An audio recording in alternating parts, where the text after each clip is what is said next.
ironically made uncomfortable by Bud's choices.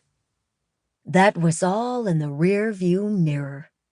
Life was wonderful.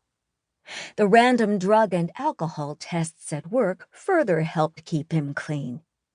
Nate finally came to his senses, and vicious Marna was gone, kicked to the curb, good riddance. And Angie, sweetest thing on the planet, met Nate at church and stole the boy's heart with pure goodness.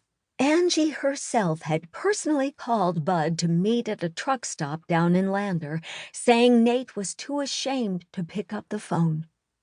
Ian, such a big boy at age 10, ran to his grandpa, and that was it. Bud had his family back. All you had to do was forgive. It was the magic formula. Good people forgave Bud, and Bud forgave everybody. Well, maybe not Marna. After completing his stops at DuBois, Bud was taking a little side trip, headed up toward Fish Lake Mountain to visit Ian, Nate, and Angie. He navigated the half-full tanker up the mountainous curves with care.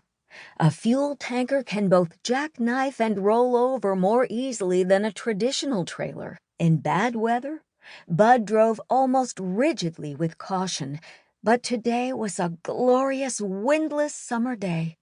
The weather was so dry it easily explained why DuBois had once gone by the name of Never Sweat, Wyoming. Bud had heard all about it one time. Never sweat. The Postal Service refused to allow it, insisting on DuBois instead. Faced with a choice between a designation most apt or something forced on it by a government agency, the folks of Never Sweat, with typical cowboy rebellion, accepted the name, but not the pronunciation, which was French for God's sake. DuBois, locals called it. DuBois, Wyoming.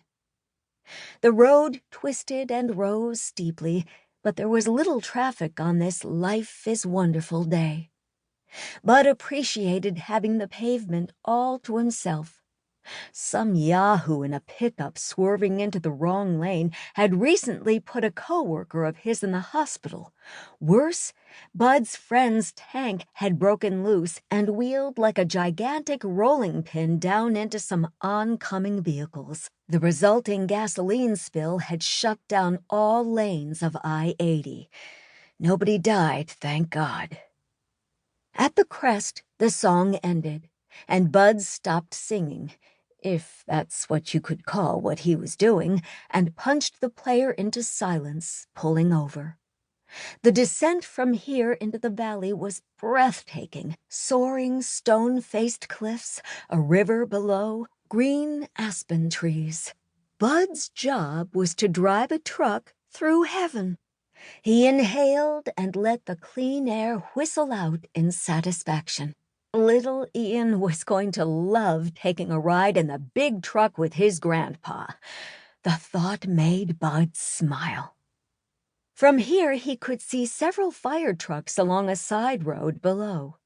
A stand of dead lodgepole pines climbed steeply up from the river, and the firefighters were conducting a controlled burn to reduce the chance of a disastrous wildfire.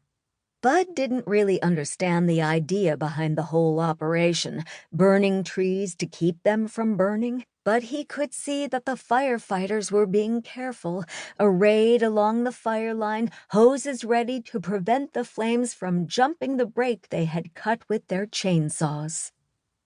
From his perspective, there had to be 1,000, 2,000 acres of dead pines, and he didn't see how the firemen could possibly get to them all.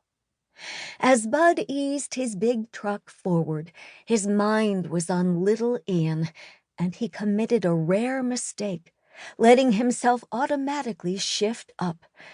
It would be far safer to keep in low gear, speed checked by the engine. Bud did not notice as his speed increased, because his heart, so full of love, suddenly seized up inside him. The blockage was complete, and the attack immediate.